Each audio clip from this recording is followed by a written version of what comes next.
Од 5 милиони евра од предвидениот ковид пакет за помош на тутунарите ќе бидат распределени само околу 3,7 милиони евра.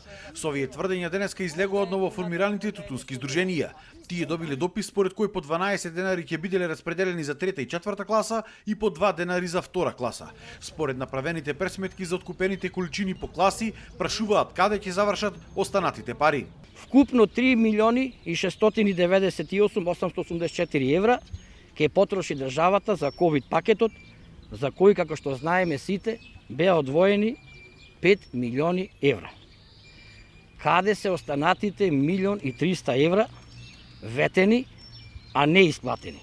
Исто така, поради ниските класи годинава од предвидените 30,7 милиони евра за субвенции, ќе биделе распределени нешто помалку 28 милиони евра. Ако направиме вкупна анализа во однос на субвенции и во однос на ковид мерката, остануваат 4 милиони евра. Нашата држава, наместо да дава, крати од парите обезбедени за тутунарите. Тутунарите ги повторија барањата дека бараат ковид пакетот да биде распределен подеднакво за сите, а не на ваков начин. И побараа премиерот да си достоел на зборот за 185 денари просечна цена, која што им ја ветил.